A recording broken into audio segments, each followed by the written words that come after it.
লেবাননের শক্তিশালী সশস্ত্র গোষ্ঠী হিজবুল্লাহর ড্রোন হামলায় আহত হয়েছেন 18 দখলদার ইসরায়েলি সেনা।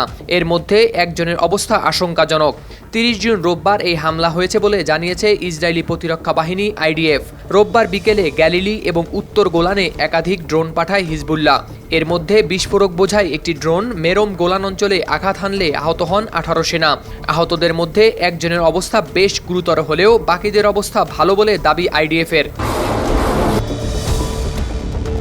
দখলদার ইসরায়েলের বিভিন্ন অবৈধ বসতি উল্লক্ষ্য করে গত কয়েকদিন ধরে বিস্ফোরক বোঝাই ড্রোন, ট্যাঙ্ক বিধ্বংসী ক্ষেপণাস্ত্র এবং মুহুর্মুহ রকেট ছুড়েছে হিজবুল্লাহ। রোববারের ড্রোন হামলার বিষয়টি নিশ্চিত করেছে ইরানপন্থী হিজবুল্লাহ।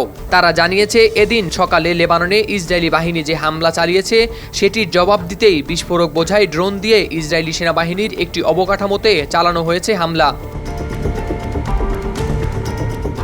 গত বছরে 7 অক্টোবর গাজায় সশস্ত্র গোষ্ঠী হামাসের সঙ্গে ইসরায়েলের যুদ্ধ শুরু হওয়ার পরদিন থেকেই ইসরায়েলি হামলা চালানো শুরু করে হিজবুল্লাহ। শুরুতে হিজবুল্লাহর হামলা সীমিত থাকলেও গত 2 মাস ধরে বেড়েছে এর তীব্রতা। এদিকে ইসরায়েলও হুমকি দিয়েছে হিজবুল্লাহকে, তারা যদি না করে এসব হামলা বন্ধ তাহলে লেবাননে শুরু করবে পূর্ণমাত্রার যুদ্ধ। এদিকে আমেরিকা ও ইসরায়েলের অনেক মানুষ সন্দিহান, একই সঙ্গে দুই ফ্রন্টে যুদ্ধ করার ক্ষমতা ইসরায়েলি সেনাবাহিনীর রয়েছেই বা কতটা। এমনিতেই হামাসের সঙ্গে যুদ্ধের 9 মাস পরও কোনো ফলাফল আনতে ব্যর্থ তারা।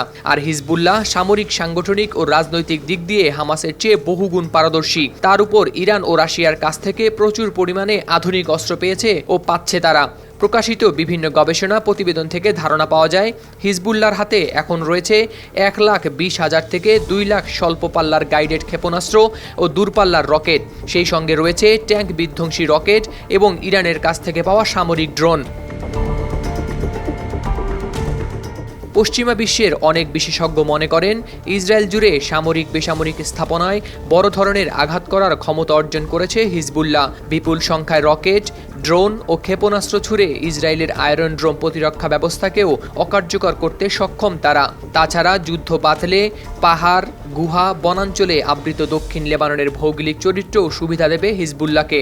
কয়েক দশক ধরে পুরো অঞ্চলে তারা টানেল আর বাংকারের নেটওয়ার্ক গড়ে তুলেছে। সেই প্রতিরক্ষা দুর্গ এখন কয়েক গুণ শক্ত। ইসরায়েলকে এসব ঝুঁকির কথা বুঝিয়ে শান্ত করার চেষ্টা করছে যুক্তরাষ্ট্র। নির্বাচনের বছরে গাজায় যুদ্ধ নিয়ে নিজের দলের ভেতর এমনি বিভেদ, অসন্তোষে চাপে রয়েছেন প্রেসিডেন্ট বাইডেন। লেবাননে আরেকটি যুদ্ধ চাইছেন না তিনি। যুক্তরাষ্ট্র এ কারণে বেশ কিছুদিন ধরেই চেষ্টা করে যাচ্ছে হিজবুল্লাহ ও ইসরায়েলের মধ্যে মধ্যস্থতার।